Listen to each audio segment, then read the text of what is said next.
what's going on today, guys? It's HVAC Certified once again coming to you with a quick little tutorial showing you the process and the steps you need to take when recovering refrigerant.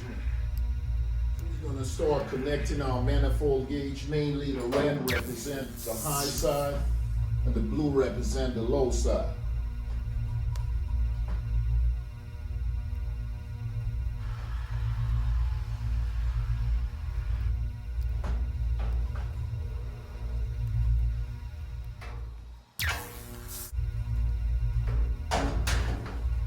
Next step in the process, we're going to grab the yellow hose and we are going to connect it to our recovery machine.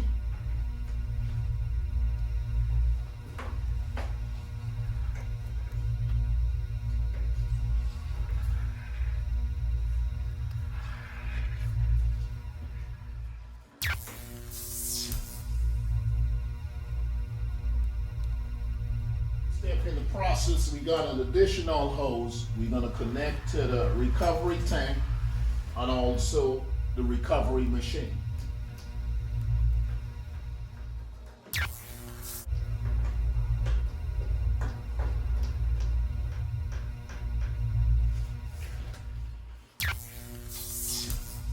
Before beginning the process, don't forget to purge all hoses of any non-condensable that it would end up bringing contaminants to your recovery machine, also your compressor.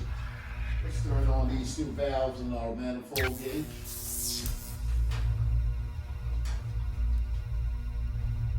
Let's open this valve on our recovery tank.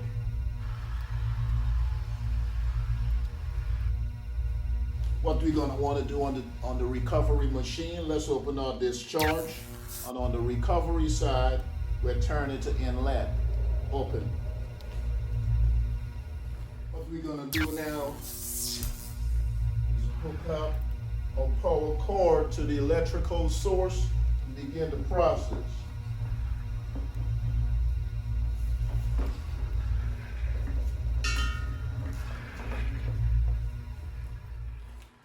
Remember, this is just a demonstration, a step-by-step process showing you how to recover refrigerant. What we're going to do now is turn on the machine to begin the process.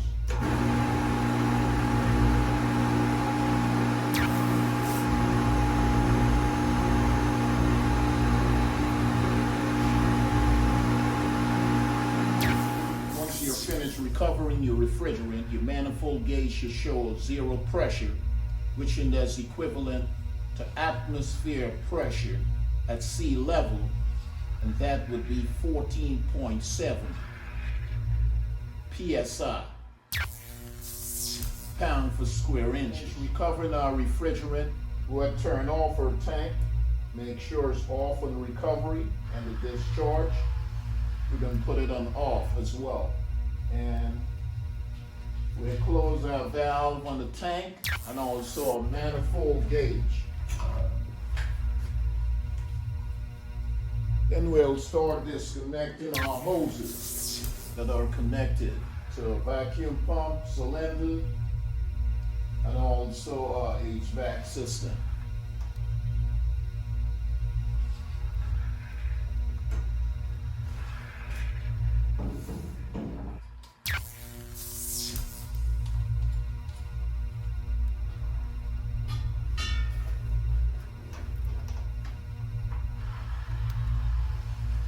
Once again, as I said, this is just a quick little demonstration.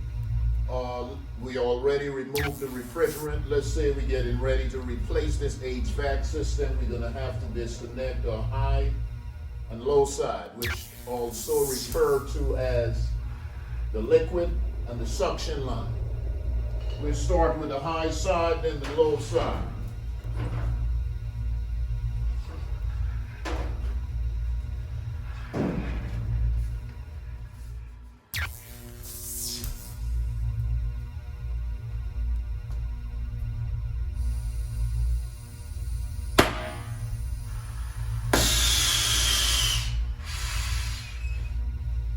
Before beginning the process, we're going to want to grab some wet rags Just in case we're installing a new coil, we would not want excess amount of heat get into the coil to create damages.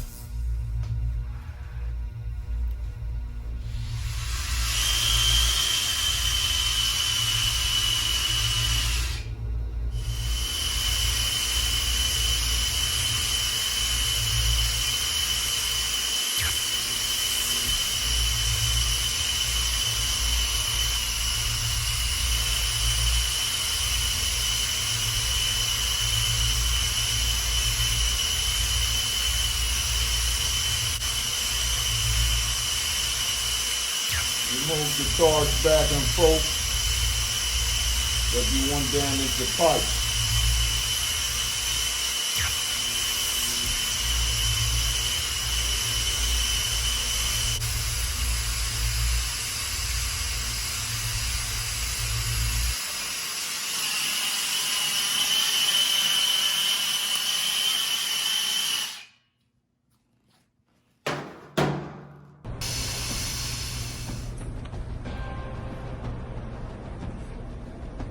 Thanks for taking time on your busy schedule to see what this video is all about.